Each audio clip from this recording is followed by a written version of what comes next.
Right, thank you very much for that introduction, Miles. I note that you've given us the brief, which was to bring some sense to reordering of global trade flows in 45 minutes. So that seems, panel, a pretty straightforward task. So we're going to do the best that we can.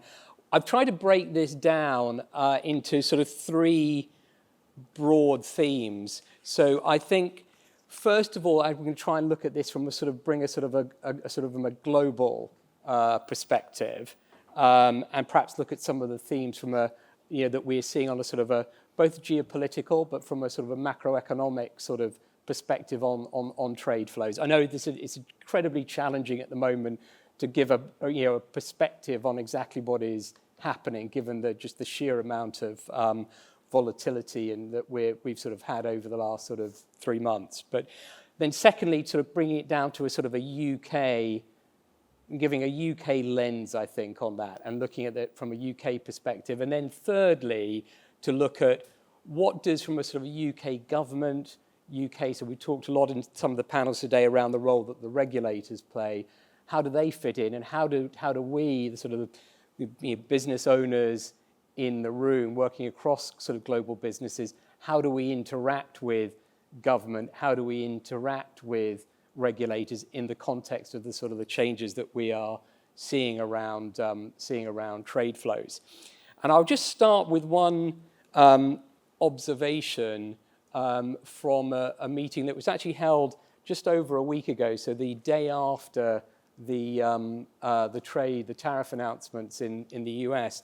And I sat in a meeting hosted by Citi UK, part of the India-UK Financial Partnership, chaired, had Rachel Reeves in attendance, so we also had the Indian Minister of Finance. And this is part of an ongoing dialogue between India and the UK, and has done some tremendous work over a number of years in actually addressing some of the challenges around the India-UK sort of trade corridor. Now, what was interesting about that meeting, and I recognize we're capturing it at a particular point in time, was the opening from the chair, which was, we are now in a bilateral world. This is a bilateral transactional world. Not forget what you know about sort of multilateral institutions and multilateral thinking, but we need to change our mindset. And obviously that was in the context of some of the discussions between India and the UK around the free trade agreement. But I thought one of the things that the panel, I thought we might like to sort of pick up on it, are we just in this sort of, bilateral transactional world, or actually is the analysis, I would say, rather more nuanced on that. Anyway, with that in mind, I'll give you that to give you that to sort of think about. But with that in mind, perhaps Farisa, I can turn to you first of all. There's sort of been sort of a point Miles was making earlier. We're into this sort of is it a great rewiring of sort of global trade and global trade flows? And maybe your perspective, is this just really about geopolitics, or is the rewiring more fundamental? What's driving that rewiring? What are the opportunities perhaps that so obviously it brings many challenges, but maybe what are the opportunities that come out of that? Maybe we'll start with that small question to start with. Yes is the answer, or three is the answer. I think that's the perspective that we bring, and I work at Standard Chartered, and the meeting you were referring to, our CEO plays a very important role in, occurred the day after the announcements. And Standard Chartered is, just quick synopsis, is a UK headquartered bank that is over 170 years old and has operations in 50 some odd markets. We have quite literally grown up in the corridors of trade that we are all discussing today. And we can tell you firsthand that trade is really actually a very good thing for economies. We fundamentally champion trade, not only because of the economic impact, but also because of the cultural ties it creates between economies. Having said that, the observation I would make about the question you've asked is that while everybody points to geopolitics as the thing, actually there have been really significant trend lines that have been developing over the past 20, 30 years that have incrementally moved and put pressure on the overall international system. Those trend lines, I think, are three. The first one, 100%, is demographics. The shifts that you're seeing in the demographics, particularly in these markets, are important. Something like 50% of the population in India or in many markets in the GCC are under the age of 30. That is creating a young, tech-savvy population that is really hungry for creativity and ingenuity. The second trend is technology. Again, you have this breakneck development of tech that is enabling these economies to literally leapfrog into the future. The stat that I really like, and I'm not a stat person, but I'll tell you this one because I love it, because it's about India, and I started going to India in around 2000. 2009, only 17% of Indian adults had bank accounts. Today, it's over 80%. 1 out of 25 had unique ID documents. Today, over 1 billion have digital ID documents. Digital IDs, and 37% had mobile phones. Today, 95% penetration rate. That's significant, and that's even before we talk about AI or blockchain, which have fundamentally transformed trade and trade efficiencies across these economies. The third trend line is the climate change, which has created massive opportunities to think differently about energy sources. And these economies need energy, right? So you're seeing massive opportunities get generated around how to decarbonize. So across these markets, these things have been happening for 20, 30 years. And I think while the geopolitics is the immediate, the now, and everybody's like, oh, look at that, the real story is probably underneath these currents that have been occurring and that now we're seeing really come to life and manifest. Thanks, Farisa, and great way to get us started. Suwei, if we look at what is happening, say, in Asia at the moment, and that sort of reconfiguration of trade relationships, if you look at ASEAN, for example, or across into China, what are you seeing? I know you've spent plenty of time. We've traveled in China over the last sort of couple of years, and you've got very strong links into the PwC network and business network across China, but more broadly into Asia. What are you sort of hearing or seeing around that sort of reconfiguration at this stage? Thank you for that question. If I can actually build on what Farisa just talked about, I think that it's really important to recognize that the trend has happened or has been happening for the last 20, 30 years. It's just the recent 2-3 weeks or 2-3 months, not even 100 days, for Trump, has really heightened all of these things and really pushed into the front line in terms of what's been happening, which I would, I think, Farisa, you talked about some of those trends, and then let me put a different spin to that. I think 3 things as well. 3 is always a good number, isn't it? Good number. So shifting center of gravity, regionalization, and then also in terms of the changing mix of, if I look at sort of purely trade lens, the changing mix of goods and the services trade is another characteristics I think we really need to focus on. So if we put that all together, and then going back to your sort of bilateral versus, and I already said the word regionalization, I wouldn't go as far as we're now living in a bilateral world, because if you look at what's been happening with, Miles actually put on a slide earlier, look at what's happening with ASEAN as by way of an example, because I also lead our Southeast Asia group. I sit on the board of UK ASEAN Business Council. That huge desire and even stronger desire now to have that regional collaboration and linkage is more so than ever before. So I wouldn't say, we are actually now, country by country level bilateral. This is maybe true in that sort of UK-India context. As you said, it serves that purpose for that EFD, for that meeting. But I think the reality of the world is we are seeing increasing level of regional collaboration because people believe they need each other. So literally yesterday, we were hosting, UK ASEAN Business Council was hosting a roundtable with the CEO of the ASEAN Center for Energy. So we were talking about the grid connection within ASEAN countries. And then, for energy security issues, for the enablement of further trade and investment within ASEAN, all of us recognize and agreed and aligned with each other that interconnectivity is so important because that provides the stability the region needs.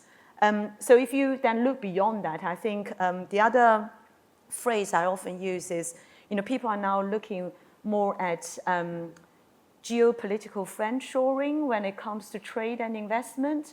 So you will see groups, Miles mentioned, the GCC, Saudi, in particular, China corridor.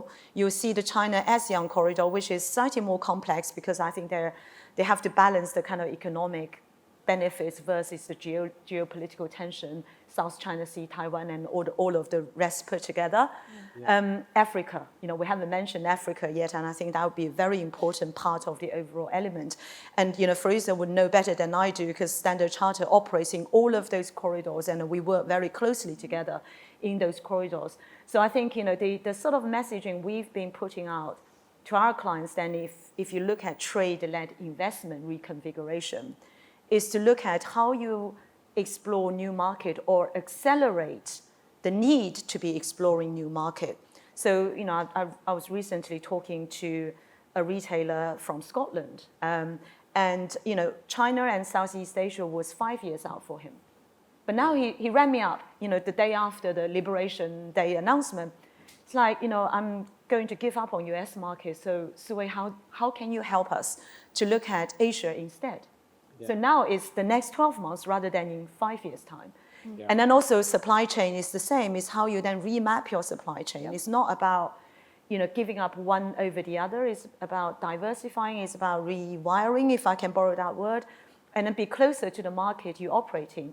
And then that applies to companies, not just MNCs. Actually, I have a lot of Chinese clients. For Chinese clients coming out of China, for them to be, they are right in the center of all this, tariff war at the moment, is how do you then plan ahead to be able to mitigate some of those risks as a result of, somebody sitting in the White House, sleeping overnight, had a dream, and, we are going to do something different. So, here today and gone tomorrow, how do you cope with that kind of uncertainty? So we encourage our clients to look at the fundamentals of their business and where they need it to be, what new markets, and how do you then map your supply chain against those new markets? Thanks, Suwei. So, and just perhaps taking that just a step further, just maybe Farisa, give you a chance to comment on the sort of the Middle East Asian sort of connection. Do you have any thoughts around that? And then I'll come to Michael, who's being extremely patient. But any thoughts particularly on that sort of Middle East Asian or that sort of Middle East sort of trade corridor? Because if I look over the last, say, 3 to 4 years, the focus on the Middle East, the markets have been pretty challenging. I expect for many people in this room, I know they've become more challenging over the last 3 months. The last 3 years there's been some considerable sort of volatility. One of the markets that's continued to be extremely active, I expect for many people in the room, has been the Middle East. Dubai has continued to prosper, but Saudi Arabia, Riyadh, in particular, tremendous amount of growth in financial markets, in Sharia compliant sort of products. But any sort of observations from your perspective on the Standard Chartered side around that market at all? Lots of observations, but to kind of keep it simple for the purposes of this discussion, I think the really important point about the connectivity between these two regions is that it's not necessarily simply transactional. In the sense that if I kind of go back to what I was saying with my 3 tectonic plates that are moving around, there is a reason why people are connecting together. They are connecting together to get better jobs for their employees, their young employees.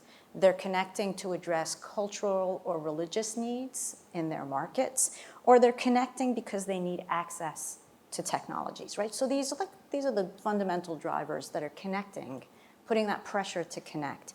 And so that connection then is really organic, and it's really kind of like demand-driven rather than anything else. And what I think we're seeing as far as the type of connections that are really important to highlight, again, to go to my three things, is you're seeing massive digitalization back and forth, right? These hub-to-hub, market-to-market activity is around setting up digital banking, right, in these different hubs that then enable or facilitate digital trade flow, right, between these markets. Energy needs, really, really critical. Number one type of activity that's going on between ASEAN and the Middle East is about hydrocarbons. Yeah. But there is also a really deep recognition that they've got to transition. Huge activity around how do we move into a more green space rather than how do we green the energy supply chain. A lot of opportunities and activity that's going on there. And excitingly, both the political and the business communities are starting to lean into this space, thinking about green bonds and funding infrastructures in their environment. And finally, Islamic finance. It's really critical. You've mentioned it. But we're seeing, a big growing population in these markets that would like to have financing opportunities or options. And the flow between kind of regionally aligned or regionally closer economies like UAE and Saudi or Malaysia and Indonesia in this is significant. And so we're seeing that kind of activity across these markets grow. But I have to tell you, it's been growing at a fairly steady clip for something like 15 years, right? 10, 15 years. Every year on year, I think it's around 6%.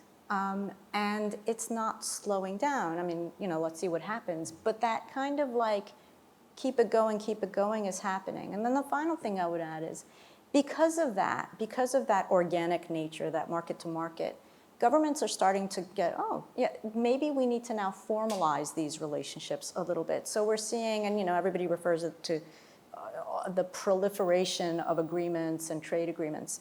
Yes, that is happening, but that's telling you that there is real activity and interest in formalizing these grooves that have been established, and so deepening the grooves and maybe taking some of the friction out of the trade corridor to facilitate, expedite the movement. So that stuff is happening.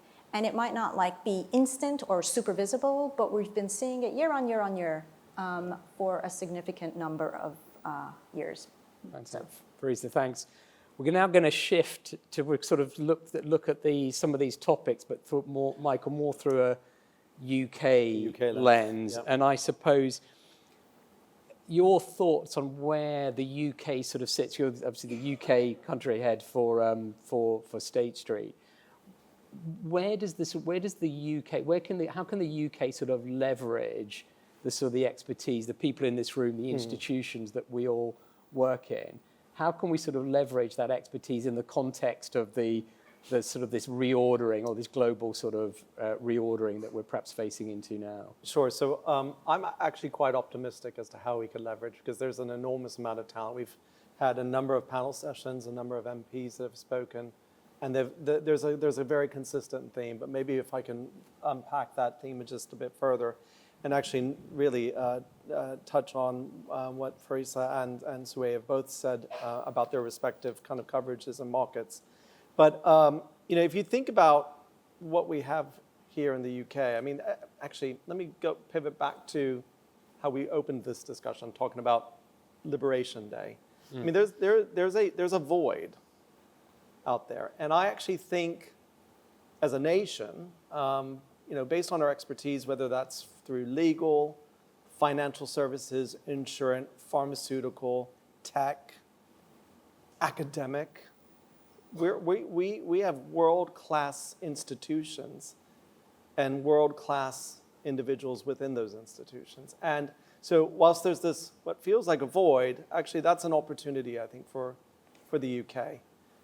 To, in the spirit of how we generally do things, take a very calm and collective approach to working with these various growth corridors and actually stepping in and filling that void. leveraging, again, all of the expertise that I've just highlighted. If I think about State Street and kind of the markets that we operate in, very active in the Middle East. If I think about where, under which legal entity we book that through, we book that through the UK. English law is very important. There's an inherent trust there. And we can't forget that value that we can bring to the table through that trust. I also think there's a cultural element here in the UK that we sometimes really don't talk up a lot. What do I mean by that? If we think about who we are as a nation, we've got a very diverse population, a very diverse population that are actively involved in these very key industries. And I think that as the world is shifting and we're focusing on these growth corridors, that trust is in one part because of the fact that there is this cultural element to us as a nation, in that diversity that we have actually does help support our agenda as a nation, our agenda as our respective companies, but also the growth corridors agenda as well, and helping them grow. I mean, we can't forget, these areas have young, dynamic populations. They are changing rapidly. We are perfectly positioned to support that. And I think, how do we do that? I think we just do that by continuously speaking on the international stage. The government continues to actively get involved in driving policy and encouraging that there's a free flow of capital and financial services, thinking about my industry specifically. Andrew Bailey's recent appointment, I think, is great news for the FSB. That, again, is a testament to British strength and the expertise that we have. But it's also working with our local regulators to ensure that we continue to focus on that secondary objective, focus on, whilst we want to contain risk, how do we create growth? And then finally, just leveraging kind of the tech, AI, the startup community. I think the previous panel focused a lot on that. And I think if we take that, the startup culture that we have and partner with these growth corridors, I think Britain is well positioned. Yeah, I mean, if I could just sort of echo that thought. You talked about trust, and there's not been a lot of sort of stability around in the last sort of 2-3 years, including, some might say, in terms of sort of the government here in the UK. But I think we are now, and I certainly sense this in terms of interaction with, say, in China and with other governments, a sense of sort of, improved stability. And I think we can look ahead into what is a very challenging period, but with a degree of more confidence from a UK perspective.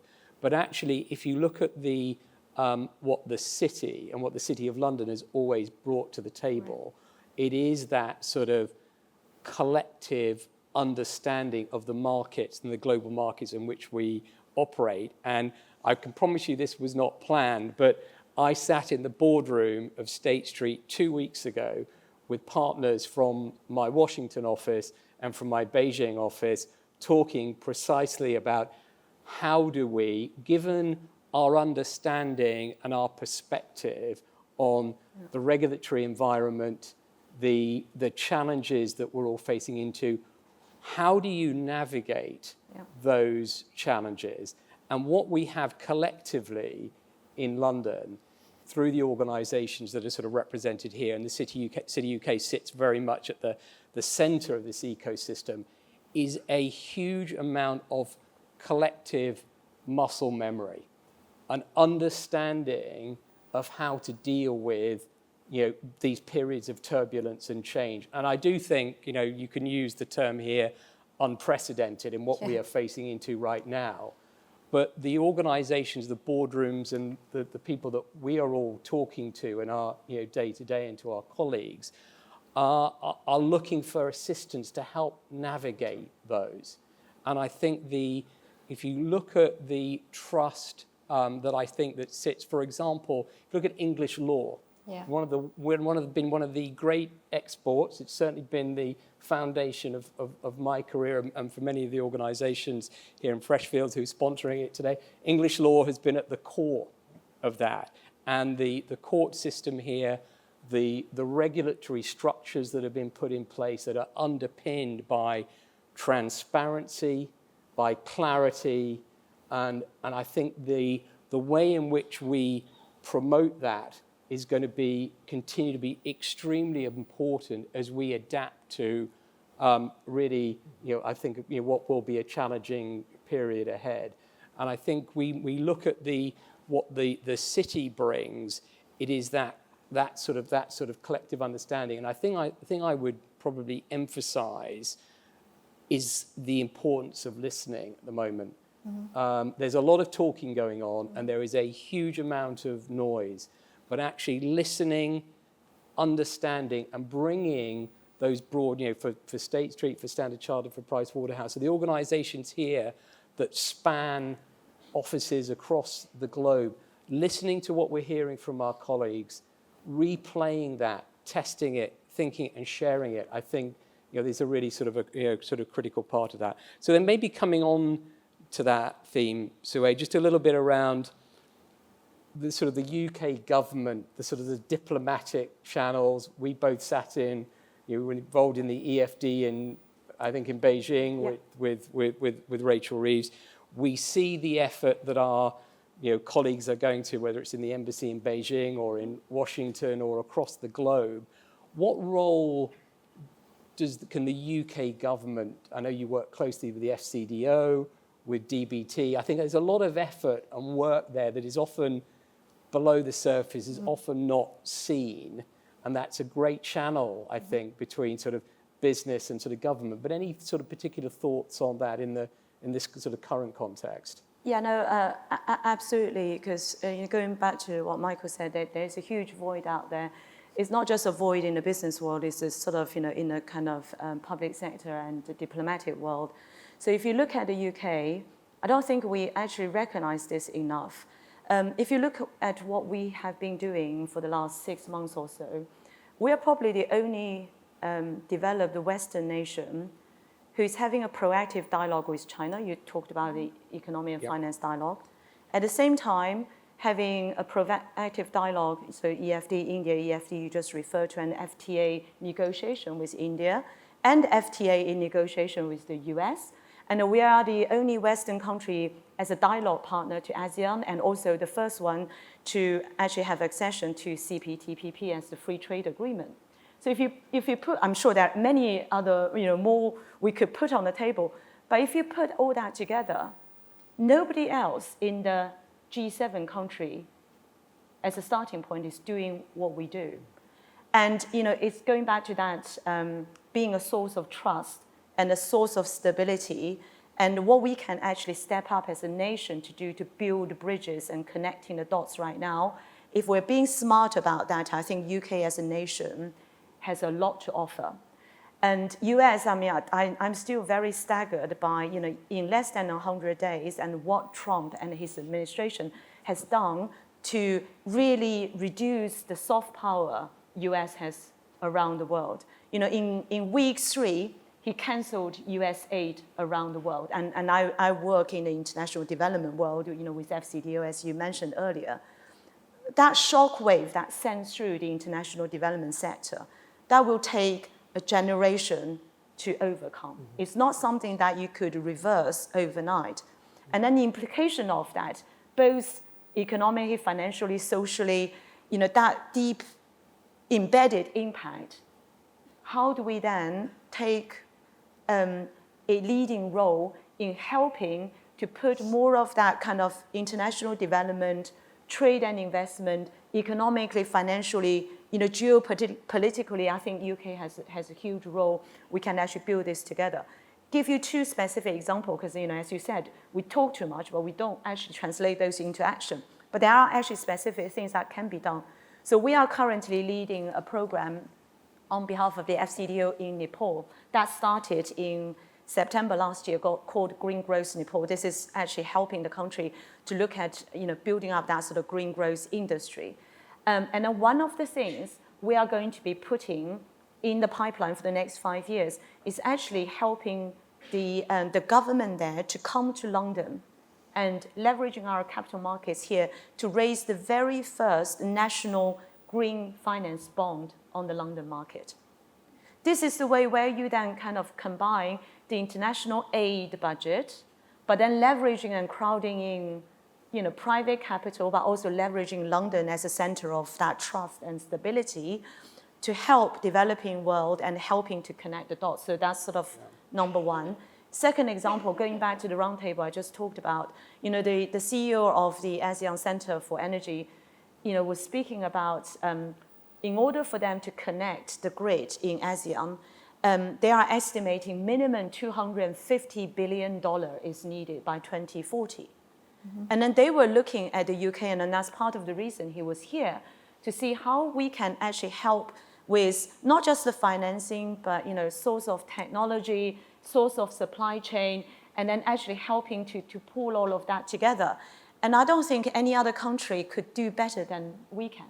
Yeah. So to a simple word to answer your question, yes, absolutely, we should do it. But then it's in a cause for a lot of collaboration, leadership from a government perspective, but also for a lot of collaboration, in the city where we sit here, but also, across all the other private sector and industry sectors too.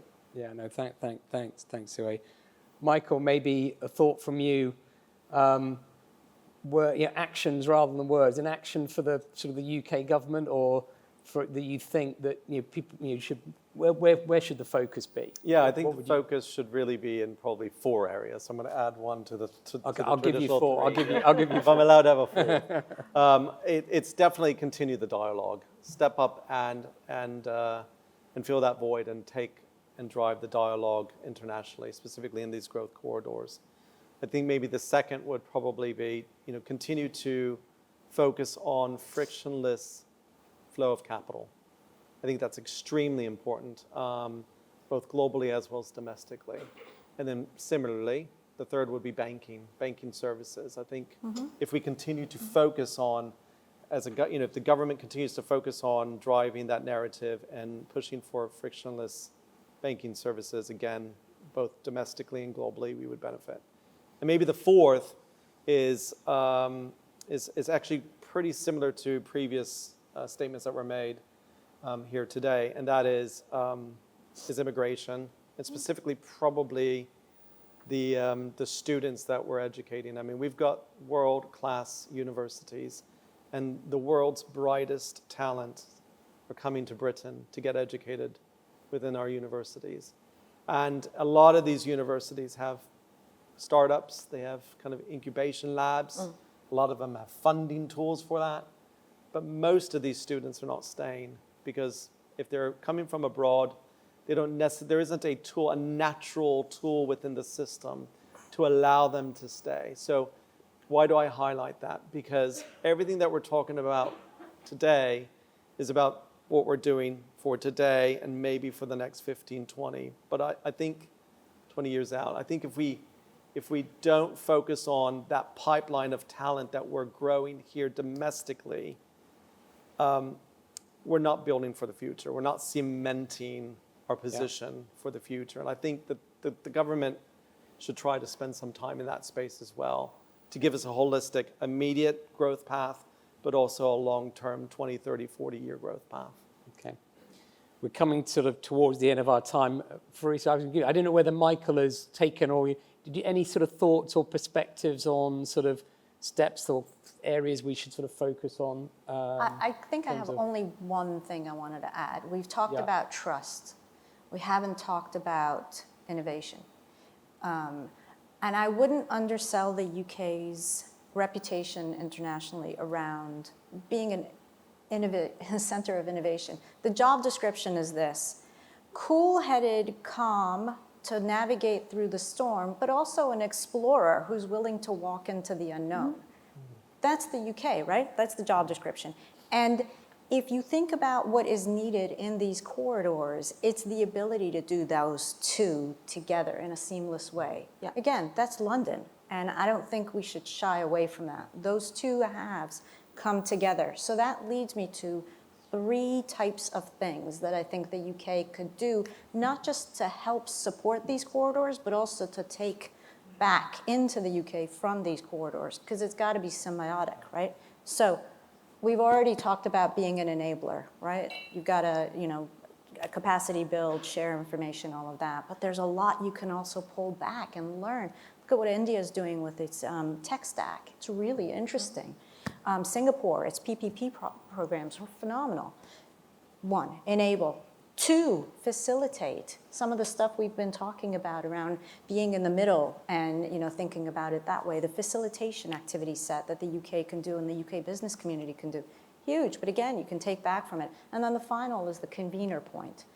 The ability to, wouldn't underemphasize this idea of being not simply neutral, but also capable. Really, really capable financial center hub at a global level is a significant thing. So leveraging that and pushing that, projecting that outwards is going to be not only useful for the corridors, but also it will bring back activity into the United Kingdom.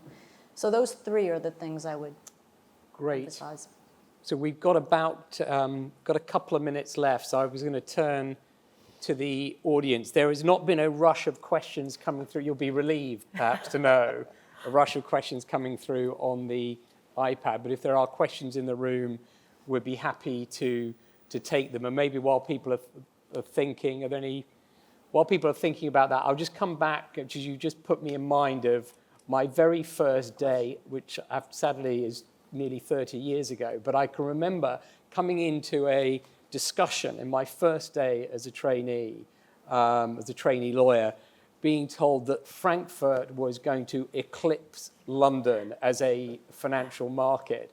And I think I've spent the last sort of 30 years worrying whether some market or other was going to eclipse London.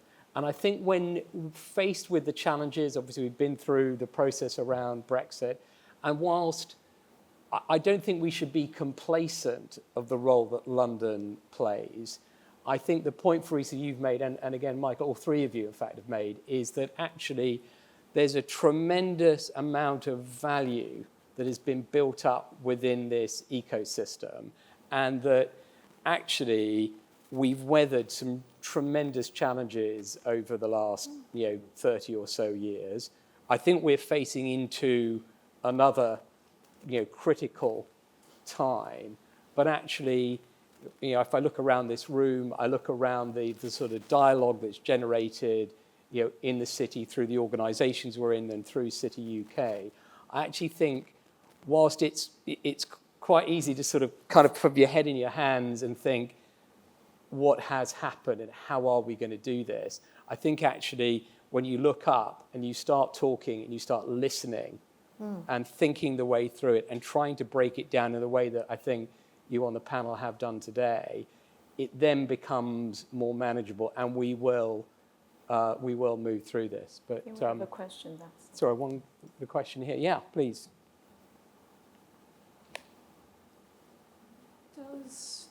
Does having a CBCD, a central bank digital currency matter?